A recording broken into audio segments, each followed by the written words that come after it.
इलिया व चंदौली पुलिस ने zero tolerance की कार्रवाई, गो तस्करों से मिली भगत में सिपाही गिरफ्तार। पुलिस ने जीरो टॉलरेंस नीति के तहत बड़ी कार्यवाही करते हुए गौ तस्करों से मिली भगत करने वालों और एक आरक्षी को गिरफ्तार किया।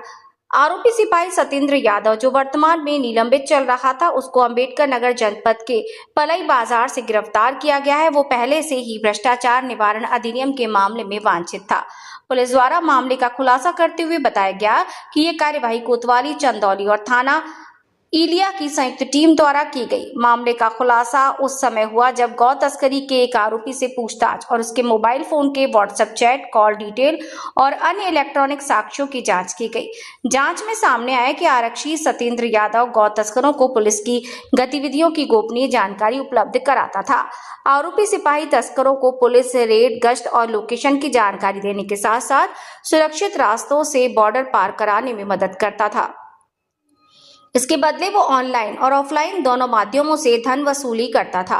पुलिस ने बताया कि आरोपी के खिलाफ थाना इलिया में गौवध निवारण अधिनियम और पशु क्रूरता निवारण अधिनियम के तहत मुकदमा दर्ज है, जबकि पूर्व में सैयद राजा थाने में भ्रष्टाचार निवारण अधिनियम के तहत भी केस दर्ज हो चुका है।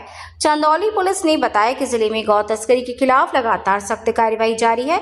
वर्ष 2025 में 162 मुकदमे दर्ज कर 410 आरोपियों पर कार्यवाही की गई थी, जबकि वर्ष 2026 में अब तक 46 मुकदमों में 127 आरोपियों को गिरफ्तार किया जा चुका है। पुलिस अधिकारियों ने स्पष्ट किया कि जनपद में भ्रष्टाचार और अपराध के खिलाफ जीरो टॉलरेंस नीति के तहत आगे भी कठोर कार्यवाही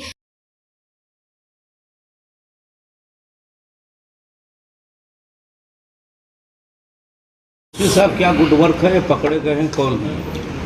देखिए, ये थाना इलिया में एक गौ तस्करी का मुकदमा दर्ज किया गया था, जिसमें 25,000 के नामी श्याम बाबू पकड़ा गया था, गिरफ्तार हुआ था। उसे पूछताछ के क्रम में और जो भी उसका CDR और इलेक्ट्रॉनिक सर्विलांस, इलेक्ट्रॉनिक जो भी चीज़ें थी, जब उनका विश्लेषण किया गया तो ये पाया गया कि थाना चंदौली से ही एक आरक्षी सत्येंद्र यादव, इससे इनका लगातार संपर्क होना पाया गया।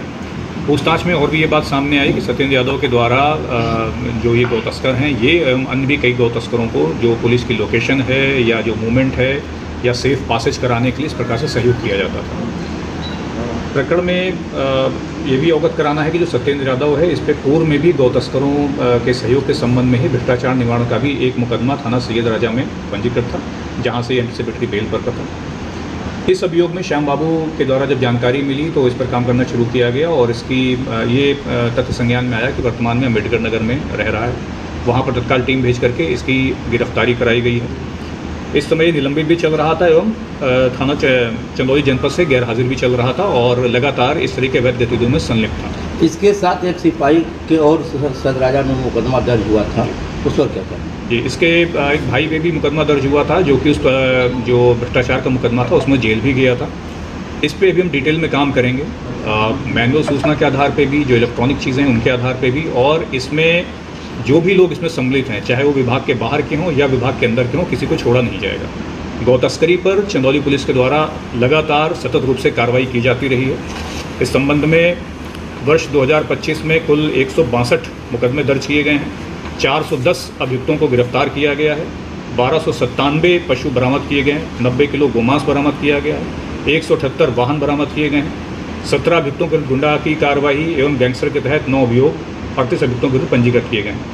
इसी प्रकार वर्ष 2026 में अब तक 46 अभियुक्त पंजीकृत किए जा चुके हैं, जिनमें 127 अभियुक्त गिरफ्तार किए गए हैं, 345 पशु बरामद किए गए हैं एवं 55 वाहन जब्त किए गए हैं। तो चंदौली पुलिस गौ तस्करी के विरुद्ध बहुत ही कड़ा स्टैंड है हमारा, इसमें लगातार कार्रवाई करते रहेंगे और अगेन इसमें जो भी शामिल हैं, चाहे वो बाहर के व्यक्ति हों या विभाग के अंदर के व्यक्ति हों, किसी को छोड़ा नहीं जाएगा।